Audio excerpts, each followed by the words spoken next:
Hello everyone, this is Lego.1212 here. You're currently looking at a black screen because today it's only going to be audio video.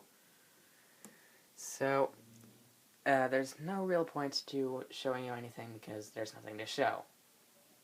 So, a couple of my friends, who follow my YouTube channel, but don't want to reveal themselves by subscribing,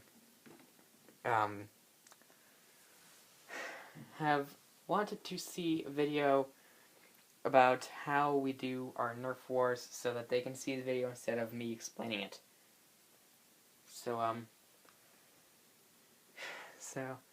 how we do our Nerf wars are a couple of different things. So depending on the amount of people you have, it's mostly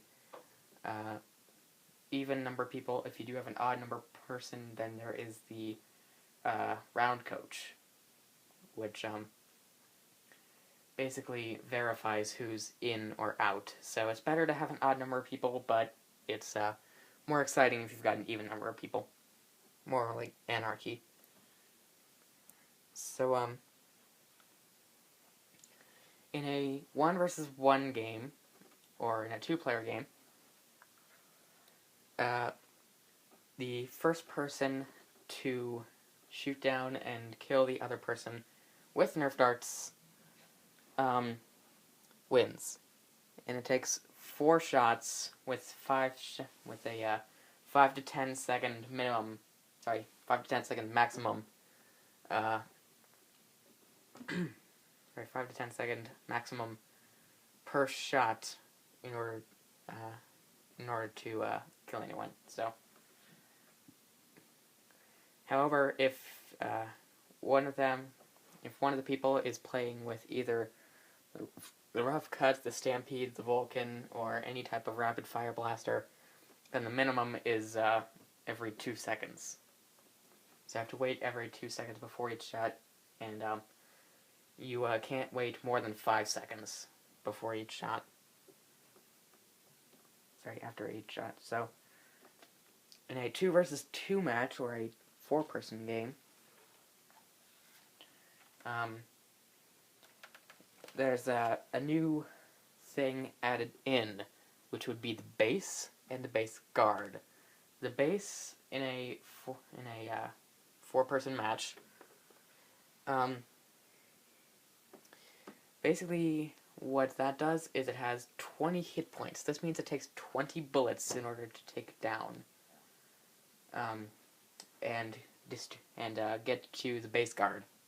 Now, if the base guard is killed and the base is taken down, then your team loses. But if the opposing team's base gets taken down and their base guard gets killed, then your team wins. Normally, there's one person on base guard that stays in the base, preventing any shots from getting to it on both sides, and one person trying to get rid of the opposing team's base and base guard. So once the base is down, it's a good tactic to get the base guard out of your base and take down both of your opponents. So just a small little tactic, just a little hint for you if you are planning on doing anything. But, so in a 6-person game, there is either the option of going offense, defense, or total offense mode. You can also go capture the flag instead of base destruction. But basically what capture the flag is that you have to have like some sort of Nerf capture the flag set for both teams, and the 2 people going on offense with the 1 person guarding the flag. The 2 people going offense try to get the opposing team's flag while the opposing team is trying to do the same thing and knocking your team out. Now, you're probably asking, aren't there any rules with this? We'll get into rules later. But, sorry. So, the, in a 8-person game or a 10-person game, which rarely ever happens with a lot of people. But if you've got a lot of friends, then go on ahead. If you've got a lot of money, then... Sorry, if you've got a lot of money and a lot of friends that have their own Nerf guns, then go on ahead. Have an 8 versus 8. You know, like, have an 8-person game or a 10-person game. An 8 versus 8 is a little bit too crazy unless you're playing in a sort of large park. And you don't mind losing a few of your darts, or a lot of your darts, actually. But, so,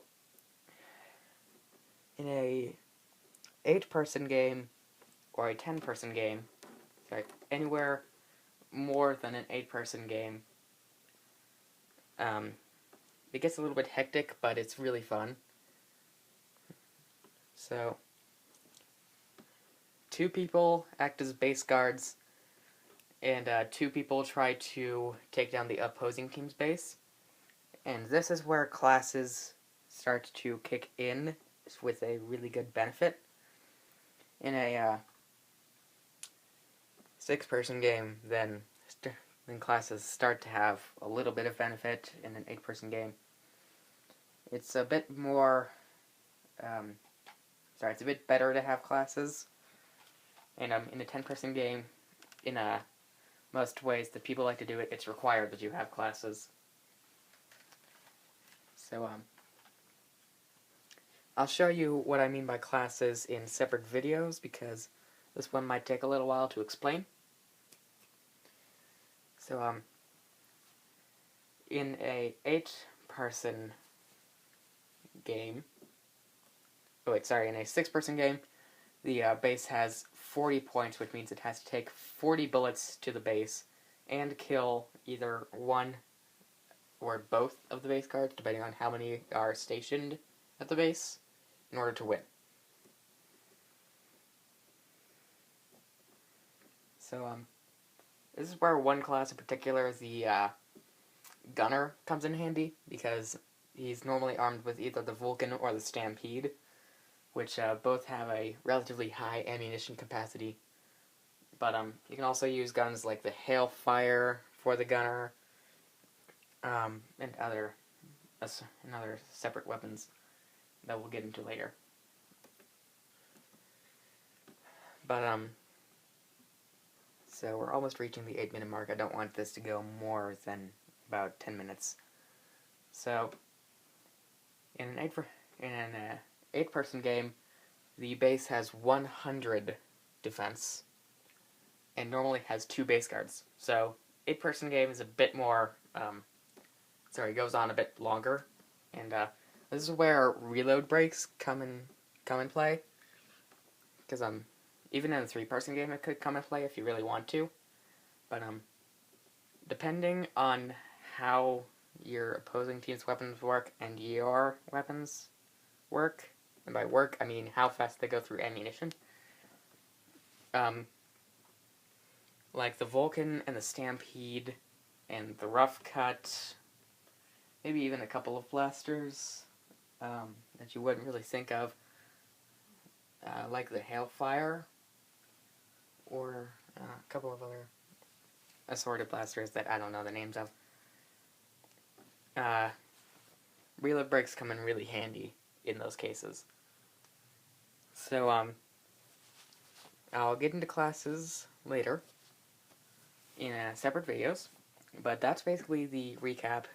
And so the rules are that you can't get shot in the face, or you can't shoot anyone else in the face.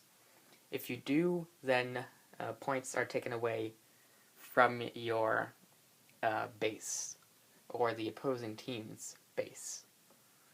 So if you get shot in the face, the opposing team's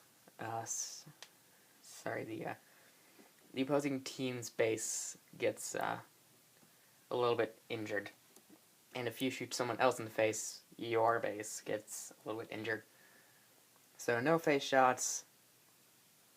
You want to aim below the neck, and no crotch shots either, especially with the gun like the Titan, which if you get shot in the crotch with a Titan, then yeah, you're in big trouble. You're probably going to have to go somewhere for a little while.